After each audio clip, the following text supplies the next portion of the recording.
Welcome back to my channel. ഇന്നത്തെ video നമ്മൾ plum cake ഉണ്ടാക്കുന്നതാണ്. ക്രിസ്മസ് ആൻഡ് ന്യൂ ഇയറിനൊക്കെ മെയിനായിട്ട് എല്ലാവരും ഉണ്ടാക്കുന്നതാണ്. അപ്പോൾ ആദ്യം തന്നെ ഡ്രൈ ഫ്രൂട്ട്സ് നമ്മൾ റമ്മിൽ സോക്ക് ചെയ്ത് വെച്ചിട്ടുണ്ട്. 1 ഡേ സോക്ക് ചെയ്ത് വെച്ചിട്ടാണ് നമ്മളിത് യൂസ് ചെയ്യുന്നത്. അപ്പോൾ ഫസ്റ്റ് തന്നെ നമുക്ക് ഒരു ബൗൾ എടുക്കാം. അതിലേക്ക് 1 കപ്പ് ഫ്ലോർ ഇട്ട് കൊടുക്കാം. അതിൻ്റെ ഒപ്പം തന്നെ നമുക്ക് baking powder 1/4 teaspoon, baking soda 1/2 teaspoon, salt 1 pinch, അതുപോലെ സിനമൺ പൗഡർ 1/2 ടീസ്പൂൺ ഇട്ട് നന്നായിട്ട് മിക്സ് ചെയ്യാം.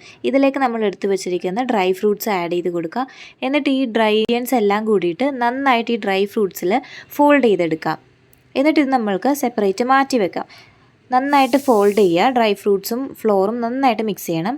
നെക്സ്റ്റ് സെയിം ബൗളിൽ തന്നെ നമുക്ക് അൺസോൾട്ടഡ് ബട്ടർ എടുക്കാം, ഒരു 150 ഗ്രാം. എന്നിട്ട് അതൊന്ന് ചെറിയ രീതിയിലൊന്ന് ബീറ്റ് ചെയ്തെടുക്കാം, ഏറ്റവും സ്ലോ സ്പീഡിൽ. അതിനുശേഷം ബ്രൗൺ ഷുഗർ 150 ഗ്രാം തന്നെ എടുത്തിട്ട് നന്നായിട്ട് ബീറ്റ് ചെയ്യാം. ശേഷം 2 മുട്ട ആഡ് ചെയ്ത് കൊടുക്കുക, ബീറ്റ് ചെയ്യാം. മുട്ട ആഡ് ചെയ്യുമ്പോൾ തന്നെ നമുക്ക് വാനില എസൻസ് 2 ടേബിൾ സ്പൂൺ ഇട്ട് കൊടുക്കാം. പിന്നെ ഷുഗർ സിറപ്പ് ഉണ്ടാക്കുക. ഷുഗർ സിറപ്പ് ഓൾറെഡി ഉണ്ടാക്കി വെച്ചേക്കുന്നതാണ്, അത് കൂടി ആഡ് ചെയ്യാം. എന്നിട്ട് നന്നായിട്ട് മിക്സ് ചെയ്യാം. ശേഷം ഇതിലേക്ക് 3 ടേബിൾ സ്പൂൺ ഓറഞ്ച് ജ്യൂസ് ഒഴിച്ചു കൊടുക്കാം നമുക്ക്. അതെല്ലാം നന്നായി ഇളക്കി മിക്സ് ചെയ്തതിന് ശേഷം നമ്മൾ ഓൾറെഡി ഫോൾഡ് ചെയ്ത് വെച്ചിരിക്കുന്ന ഡ്രൈ ഇൻഗ്രീഡിയൻസ് ഉണ്ടല്ലോ, ഡ്രൈ ഫ്രൂട്ട്സിൻ്റെ കൂടെ, അപ്പോൾ അത് ഇതിലേക്ക് ആഡ് ചെയ്യാം. എന്നിട്ട് നന്നായിട്ട് മിക്സ് ചെയ്യണം ഇത്. അപ്പോൾ നമ്മളുടെ ബാറ്റർ ഇവിടെ റെഡി ആയിട്ടുണ്ട്. ഇനി നമുക്ക് ഏത് പാത്രത്തിലാണോ നമ്മൾ വെക്കുന്നത് അതിൽ ബട്ടർ പേപ്പറും കാര്യങ്ങളൊക്കെ ആഡ് ചെയ്തിട്ട് നമ്മളുടെ ഈ ബാറ്റർ അതിലേക്ക് ഒഴിച്ചു കൊടുക്കാം. എന്നിട്ട് ബേക്ക് ചെയ്തെടുക്കാം.